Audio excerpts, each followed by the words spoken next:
C'est pas vrai. Si vous voulez lire un vrai livre d'histoire, lisez Howard Zinn, Histoire populaire des États-Unis. C'est un bouquin qui va vraiment vous laisser sur le cul. Plus que celui de Chomsky sur le complexe industriel, c'est quoi un bon livre pour toi? Les mecs comme vous, moi, j'en viens pas. Vous dépensez tout votre fric pour vous entourer de plein de putains de livres qui font chic, seulement c'est jamais les bons. Et c'est quoi un putain de bon livre, Will? Eh ben, c'est le bouquin qui vous décoiffe. Ah oui. Bonjour à tous et à toutes, bienvenue sur la chaîne YouTube Martin Eden et aujourd'hui on va continuer la lecture du livre de l'anarchisme de Daniel Guérin avec deux parties cette fois-ci, ça sera une session de 2 vidéos, enfin bref. Voici les sources d'énergie, l'individu. C'est vrai que l'individu aussi, bon là je fais un peu un aparté, l'individu c'est...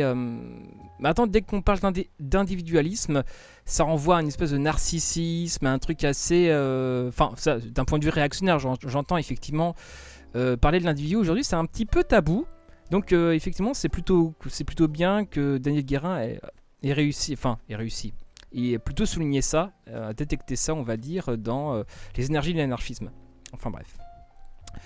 Aux hiérarchies et aux contraintes du socialisme autoritaire, l'anarchisme oppose 2 sources d'énergie révolutionnaire. L'individu, la spontanéité des masses. L'anarchiste est, selon le cas, plus individualiste que sociétaire ou plus sociétaire qu'individualiste. Mais comme l'a observé Augustin Hamon, au cours du sondage d'opinion déjà mentionné, on ne peut concevoir un libertaire qui ne soit pas individualiste. Voilà, un individualisme raisonné, j'entends, on va dire ça comme ça. Steiner, qui est le pape des anarchistes individualistes, enfin bref, Steiner a réhabilité l'individu à une époque où, sur le plan philosophique, dominait l'anti-individualisme hegelien et où, sur le plan de la critique sociale, les méfaits de l'égoïsme bourgeois avaient conduit la plupart des réformateurs à mettre l'accent sur son contraire. Le mot socialisme n'est-il pas né comme antonyme d'individualisme? Il me semble qu'en période de réaction... on va dire l'individualisme est extrêmement dénigré, etc. Non pas que je valide un certain narcissisme, non pas que j'évacue peut-être un certain culte de superficiel du moi, mais voilà, c'est... au lieu de faire une critique fine, on condamne l'individualisme, toute notion d'individualité. Voilà. Enfin bref. Steiner exalte la valeur intrinsèque de l'individu, unique, c'est-à-dire à nul autre pareil, tiré par la nature à un seul exemplaire, notion que confirment les plus récentes recherches de la biologie. Pendant longtemps, ce philosophe est resté dans les cercles de la pensée anarchiste un isolé, un excentrique, que suivait seule une petite secte d'individualistes impénitents. Aujourd'hui, la grandeur et l'audace de son propos apparaissent en pleine lumière. En effet, le monde contemporain semble se donner pour tâche de sauver l'individu de toutes les aliénations qui l'écrasent, celle de l'esclavage industriel comme celle du conformisme totalitaire. Simone Weil, dans un célèbre article de 1933, se plaignait de ne point trouver dans la littérature marxiste de réponse aux questions posées par la nécessité de la défense de l'individu contre les nouvelles formes d'oppression succédant à l'oppression capitaliste classique. Or, cette lacune grave en effet, Steiner s'est employé dès le milieu du 19e siècle à la combler. C'est vrai que Steiner, c'est vrai qu'il... Ouais, enfin bref. Anarchistes individualistes, c'est vrai qu'ils... Par moments ils sont chiants, mais par moments c'est intéressant. Notamment alors, je me fais un peu là un défenseur des individualistes. Sans individualistes, il n'y aurait pas de grands éducateurs anarchistes. Voilà, tout simplement. Parce que les anarchistes individualistes pensaient que les êtres humains produits dans ces sociétés capitalistes étaient trop mauvais et qu'il pour apporter une solution, il fallait repenser l'éducation. C'est pour ça que la notion, comme Freinet par exemple, qui est le plus grand éducateur libertaire, effectivement, on peut le classer sans trop se tromper parmi les individualistes. Enfin, même s'il n'était pas que ça. Mais voilà. Écrivant en style vif, percutant, il s'exprime dans un crépitement d'aphorismes. Ne cherchez pas dans le renoncement à vous-même une liberté qui vous prive précisément de vous-même, mais cherchez-vous vous-même. Que chacun de vous soit un moi tout-puissant. Bon, ça fait très développement personnel. Il n'y a pas d'autre liberté que celle que l'individu conquiert lui-même. La liberté donnée, octroyée par une liberté, mais une marchandise volée. Il n'y a pas d'autre juge que moi-même qui puisse décider si j'ai raison ou non. Les seules choses que je n'ai pas le droit de faire sont celles que je fais pas d'un esprit libre. Tu le droit d'être ce que tu as la force d'être. Ce que tu as accompli, tu l'accomplis en tant qu'individu unique. L'État, la société, l'humanité ne peuvent dompter ce diable. Effectivement, gros drama queen. Pour s'affranchir, l'individu doit commencer par passer au crible le bagage dont l'ont obéré ses géniteurs et ses éducateurs. Il doit se livrer à un vaste travail de désacralisation, à commencer par la morale dite bourgeoise. Comme la bourgeoisie elle-même son terrain propre, elle est encore trop près du ciel religieux. Elle est encore trop peu libre, elle lui emprunte sans doute critique ses lois, qu'elle transplante purement et simplement sur son propre terrain, au lieu de se créer des doctrines propres et indépendantes. Steiner en veut tout particulièrement à la morale sexuelle. Ce que le christianisme a machiné contre les passions, les apôtres du laïcisme le reprennent purement et simplement à leur compte. Ils se refusent à entendre les appels de la chair. Ils déploient leurs ailes contre elle. Ils frappent l'immoralité en pleine gueule. Le préjugé moral que leur a inculqué le christianisme sévit, notamment, au sein des masses populaires. Le peuple pousse furieusement la police contre tout ce qui lui apparaît immoral ou simplement inconvenant, et cette furie populaire en faveur de la morale protège plus l'institution de la police que ne pourrait jamais faire le gouvernement. Steiner, devançant la psychanalyse contemporaine, observe et dénonce l'intériorisation, ou l'habitus, mode Bourdieu. Dès l'enfance, les préjugés moraux nous ont été ingurgités. La morale est devenue une puissance intérieure à laquelle je n'ai pu me soustraire. Son despotisme est 10 fois pire qu'antérieurement, puisqu'il gronde dans ma conscience. On pousse les jeunes en troupeau à l'école afin qu'ils apprennent les vieilles ritournelles et quand ils savent par cœur le verbiage des vieux, on les déclare majeurs. Et Steiner se fait iconoclaste.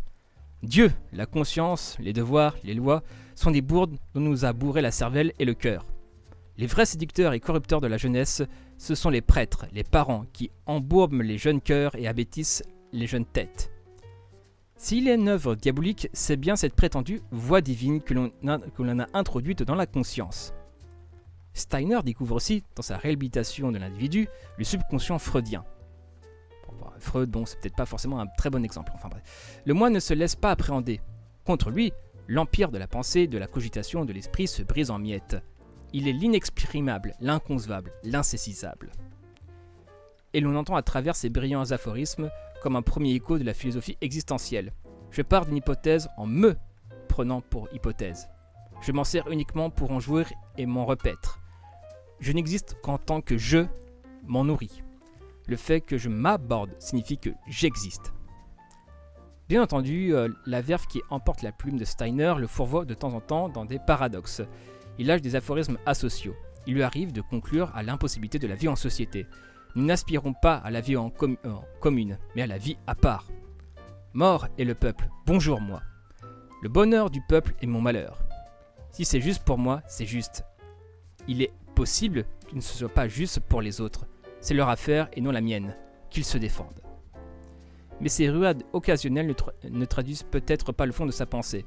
Steiner, en dépit de ses rondomonates, d'ermite aspire à la vie communautaire. Comme la plupart des isolés, des émurés, des introvertis, il a la lancinante nostalgie. À qui lui demande comment son exclusivisme pourrait lui permettre de vivre en société, il répond que seul l'homme qui a compris son unicité peut avoir des rapports avec ses semblables. L'individu a besoin d'amis, d'assistance. Si, par exemple, il écrit des livres, il a besoin d'oreilles. Il s'unit avec son prochain pour renforcer sa puissance et accomplir davantage par la force commune que ne le pourrait chacun isolément. S'il y a derrière toi quelques millions d'autres pour te protéger, vous formez ensemble une puissance importante et vous aurez facilement la victoire. Mais à une condition, ces rapports avec autrui doivent être volontaires et libres, constamment résiliables. Steiner distingue la société préétablie qui est contrainte de l'association qui est un acte libre. La société se sert de toi et c'est toi qui te sers de l'association. Certes, l'association implique un sacrifice, une limitation de la liberté, mais ce sacrifice n'est pas consenti à la chose publique. C'est mon intérêt personnel seul qui m'y a amené. L'auteur de L'unique et sa propriété, on parlera plus tard, rencontre tout particulièrement les préoccupations contemporaines lorsqu'il aborde le problème du parti en se référant expressément à celui des communistes. Il se livre à une critique sévère du conformisme de parti.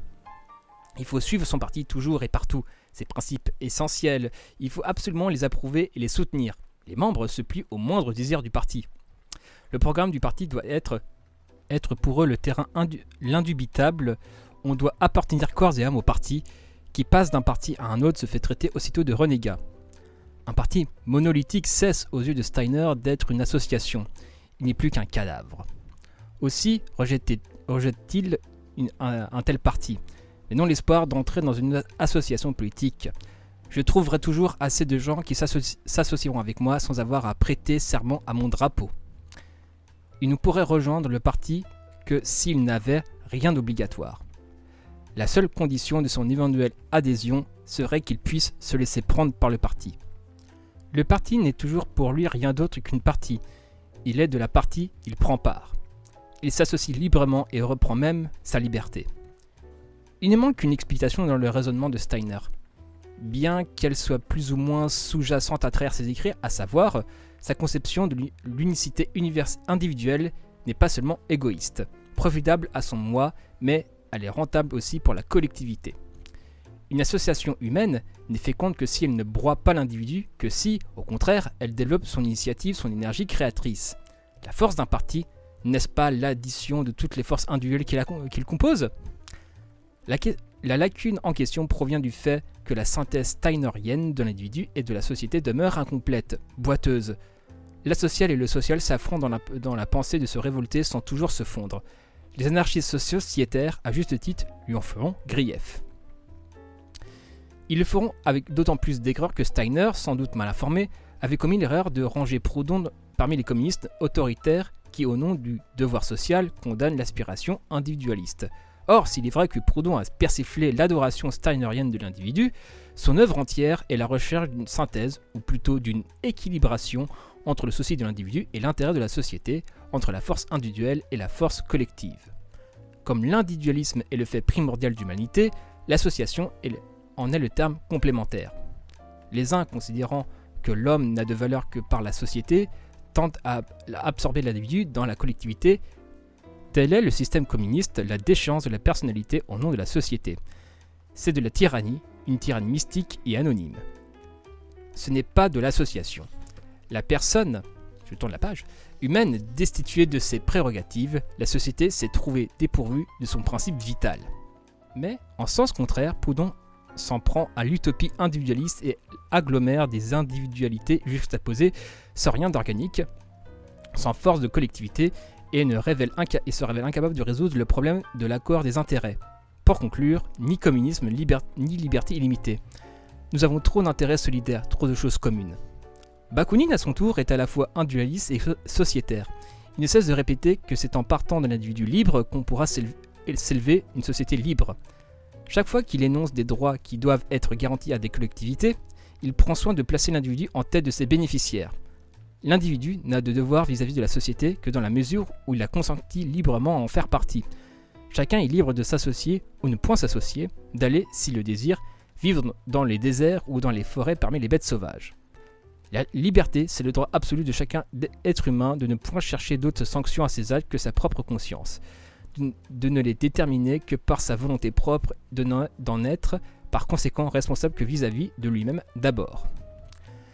La société dont l'individu a choisi librement de faire partie ne figure dans la susdite énumération des responsabilités qu'en second rang. Et elle a vis-à-vis de lui plus de devoirs que de droits. Elle n'exerce sur lui, à condition qu'il soit majeur, ni surveillance ni autorité.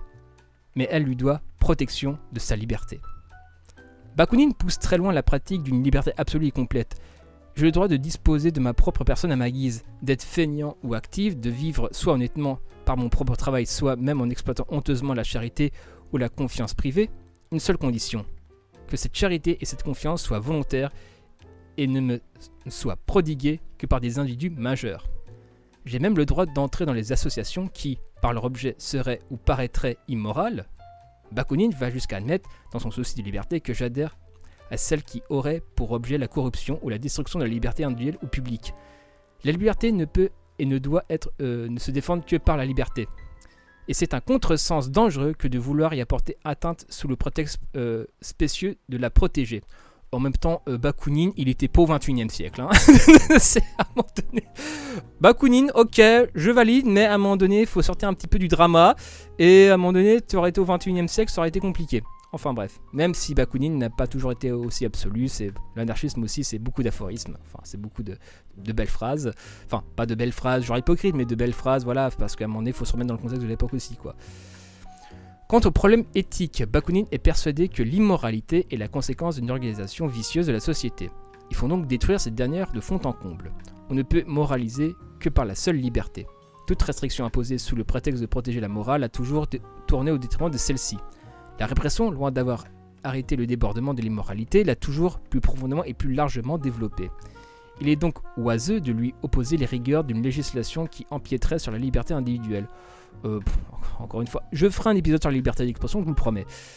Pour les personnes parasitaires, oisives, malfaisantes, Bakounine n'admet qu'une sanction, la privation des droits politiques, c'est-à-dire des garanties accordées par la société à l'individu. Ouais, en gros, le cancel, quoi. Oh, mais c'est bien, on a la liberté totale, le cancel, on est bien là, on est bien. Enfin bref. De même, tout individu a le droit d'aliéner lui-même sa liberté, mais alors il est destitué de la jouissance de ses droits politiques pendant la durée de cette servitude volontaire. S'il s'agit de crimes, ils doivent être regardés comme une maladie et leur punition comme une cure plutôt que comme une vindicte de la société. Au surplus, l'individu condamné doit conserver le droit de ne pas se soumettre à la peine encourue en déclarant qu'il ne veut plus faire partie de la société en question. Celle-ci, en retour, a le droit de l'expulser de son sein, de le déclarer en dehors de sa garantie et de sa protection. Mais Bakounine n'est nullement un nihiliste. La proclamation de l'absolue liberté individuelle ne lui fait pas renier toute obligation sociale. Je ne deviens pas libre que par la liberté des autres. L'homme ne réalise sa libre individualité qu'en se complétant de tous les individus qui l'entourent et seulement grâce au travail et à la puissance collective de la société. L'association est volontaire, mais il ne fait aucun doute pour Bakounine que, vu ses énormes avantages, l'association sera préférée par tout le monde. L'homme est à la fois le plus individuel et le plus social des animaux. Aussi, notre auteur n'est-il pas tendre pour l'égoïsme au sens vulgaire du mot, pour l'individualisme bourgeois, qui pousse l'individu à conquérir et à établir son propre bien-être, malgré tout le monde, au détriment et sur le dos des autres. Cet individu humain, solitaire et abstrait est une fiction pareille à celle de Dieu. L'isolement absolu, c'est la mort intellectuelle, morale et matérielle aussi. Esprit large et synthétique, Bakounine propose de jeter un pont entre les individus et les mouvements de masse. Toute vie sociale n'est autre chose que cette dépendance mutuelle incessante des individus et des masses. Tous les individus, même les plus intelligents, les plus forts, sont à chaque instant de leur vie à la fois des promoteurs et des produits des volontés des actions des masses. Pour l'anarchiste, le mouvement révolutionnaire est le produit de cette action réciproque. Aussi attache-t-il du point de vue de la rentabilité militante une égale importance à l'action individuelle et à l'action collective autonome des masses. Les héritiers spirituels de Bakounine, les anarchistes espagnols, bien que férus de socialisation, n'omettront pas de garantir solennellement à la veille même de la révolution de juillet 1936 l'autonomie sacrée de l'individu. L'éternelle aspiration à l'unicité, écrira Diego Abad de Satillon, s'exprimera de 1000 manières. L'individu ne sera pas étouffé par un quelconque nivellement. L'individualisme, le goût particulier, la singularité trouveront un champ suffisant pour se manifester. Et voilà pour l'aspect de l'individu. Donc voilà, c'était c'est peut-être une note aussi, peut-être un teaser d'un futur simple basique. Quand on parle de l'individu, effectivement, c'est... comment dirais-je ? Ce livre a été écrit dans les années 30 et sur des textes encore plus anciens, en se référant aux anarchistes historiques. Mais la question de l'individu, pour moi, c'est la question, quelque part, de la vie quotidienne. La vie quotidienne s'adresse à la subjectivité. La subjectivité, c'est forcément les individus. Même si les individus, indépendamment, peuvent faire partie d'un groupe social donné. Il ne s'agit pas de ça. Mais voilà, c'est à un moment donné cette conception du bas vers le haut, individu-société, qui pour moi est l'élan, on va dire, assez intéressant. Et parler de la vie quotidienne, c'est une manière de s'adresser sans démagogie, comme l'extrême droite sait le faire, et la droite d'ailleurs, même une certaine gauche d'ailleurs aussi, au passage. C'est une manière de s'adresser un peu à la subjectivité des gens. Donc là, ça devient assez intéressant parce que la plupart des militants de gauche ont cette approche. Nous avons un master de sociologie, voilà un petit peu le programme. Voilà Bourdieu. Tu connais pas Bourdieu ? Tiens, lis Bourdieu. Alors que Bourdieu est invivable, c'est indépendamment du fait. Bon, aussi que c'est un sociologue intéressant, je ne dis pas. Mais à un moment donné, c'est... voilà, on a la théorie, on vous la fait bouffer. On théorise tous, plus ou moins. Mais c'est une raison aussi que je me suis lancé sur YouTube, c'est partir des soucis concrets pour aller vers un truc un peu plus général à la vie quotidienne, même si c'est pas évident en ce moment. Là, j'ai fait un truc sur Malatesta, enfin pas sur Malatesta, Cafiero, etc. Bon, ça parle assez peu finalement de la vie quotidienne, mais on y arrive. C'est une jeune chaîne YouTube, j'essaie de poser les bases, j'essaie de poser des trucs. Et donc voilà, j'espère que vous me pardonnerez un petit peu. Il y a 1001 sujets à aborder, et c'est vrai que les choisir, pourquoi celui-là plutôt qu'un autre, c'est vrai que c'est pas évident. Enfin bref, c'était Martin Eden en direct du Goulag. Bisous à vous.